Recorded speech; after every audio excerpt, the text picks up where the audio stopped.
Here we go. Number 5. Consul cum esset. When he had been consul, either in the house of Severus, it's a third person, not a say, he would also always remain or stay in the house of Severus. Or if he was in Pompey's house, the house of Pompey, he would proceed there to him, either Mane, early in the morning, or Sero, late in the evening. 6. Vinai. Of wine, he was parcus, he was sparing. Of food, he was parcissimus, very sparing. In clothing, vestitu, he was a bit dashing and shining, nitidus. He was desirous, cupidus, of washing. Ituit, correlative. So much so that 4 or 5 times in a day he would laver it, he would wash in summer. And in winter, secundo, twice a day.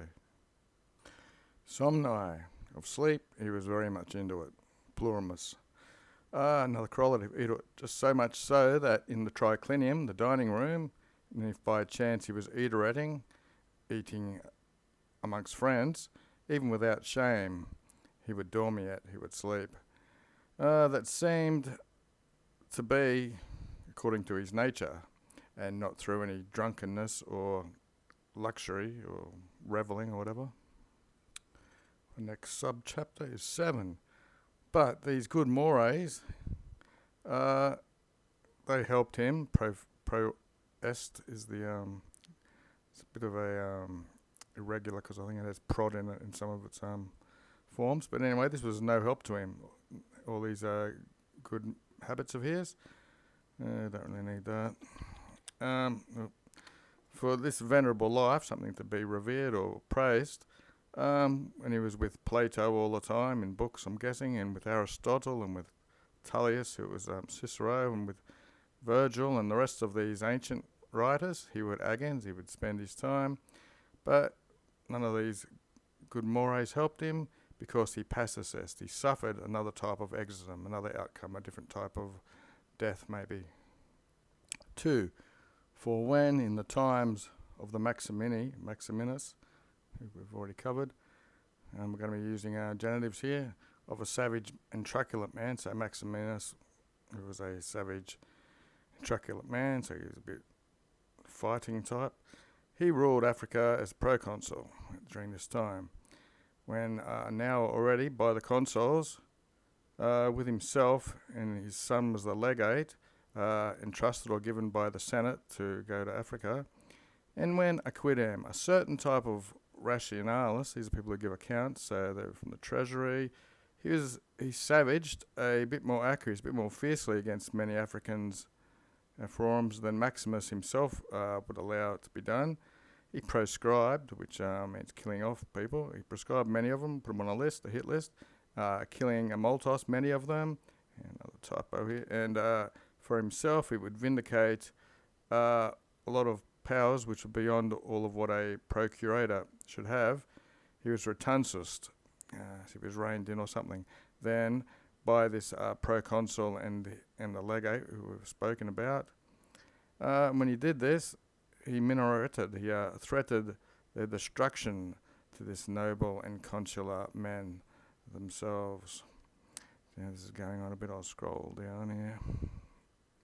Okay, so the Africans, they were not able to bear so insolent of injuries. This guy was extracting more money and stuff, as we saw up here, killing people and prescribing people. They couldn't bear this, and primum ipsum ratio doesn't really mean much. And having joined themselves, many looks like soldiers, they were joined with many soldiers with these people over the outrage, and they killed him.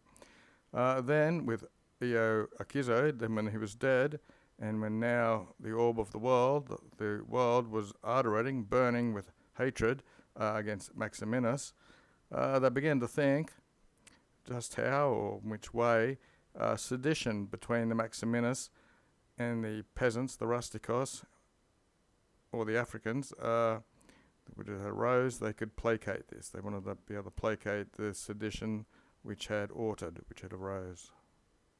Okay, Daily Dictionary. Ritundo. We saw it as retunsus. blunt and weak and repressed or quelled. Pretty handy word. Okay, 4. Then a certain Mauricius by name, he was potent among the Africans. He was a decurion, part of the local senate or whatever.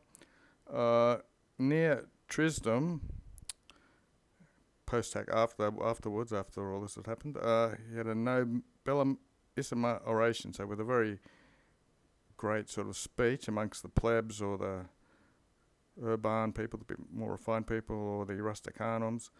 All these are plebs and rural people. I guess anyone who wanted to listen. He had in his agro, in his estate or on his farm, as if he was full of a contian. Contians when you have an assembly to speak, so he was very motivated and puffed up to speak, and he locutus est, and he spoke these words. Chapter 8, Gratias Disimmortalibus. So thanks to the immortal gods, Cives, vocative for citizens, they've given us an occasion, so because the mortal gods have given them an occasion, they're giving them thanks, and it was indeed necessary that they gave them this occasion of provideing, of foreseeing for us. Okay, so this wasn't an intransitive, it's a transitive, so they've given to us a way of foreseeing or preventing or something, or what's necessary, against this most furiosimus man, Maximus. So he's a very furious or madman type thing. 2, for we have a Kitimist. We have killed him who was a procurator of his, and he was very similar in his moribusses in life. So he's similar to the madman in his habits in life.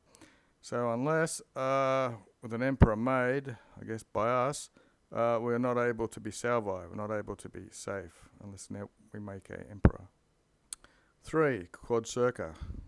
For this reason, see Placid, if it's pleasing or decided, or if we decide to, since not far away, not long est, is a very nobilissimus man, a very noble, fitting sort of man, the proconsul with his filio, with his son, who's a consular legate, of which both of them are minated. They've been threatened the death with this Pestis, who would be the Maximinus, the madman. They're threatened with death. Let us call them emperors, having ablative for this, having sublated the purple from the standards. So I guess the standards had purple on them, so they wanted to strip the purple off the vexilluses and apply it to them by Roman rights. This is the insignia that these new emperors that they're making up here, facto imperatos, and so they're going to affirm this or make their claim stronger by taking this purple and putting it on them. Tunc ad clamatum est. Then it was shouted, this is fair, justum est, this is just. Gordian Augustus, the gods preserve you. You are a very feliciter. It's like blessed or something. And with your son, with your filio, you will rule imperes. 5, his actus. Blade of absolute. With these acted out or done, they proparade. This is the shortened version where they just take the plural off the end. So they hastened and ventamus. They came to the town of Trisdrum and Inventus and found the Senex Venerabilis. And he was found because it's passive. So the venerable old man was found, having been teaching in the law courts or speaking the law or whatever his job was. They found him lying, that's a preposition there, in his bed or his couch, who they circumfused him with the purple, elevatus est retractans. So it didn't sound like he liked this purple and this new job being thrown on him, and so he threw himself on the locative, on the ground. He was retracting from being covered in purple. Okay, so we're about to end here. When he was able to do nothing else, having thrown himself on the ground, and they've elevated him, they've lifted him up, and he wasn't able to evitento, he wasn't able to evade.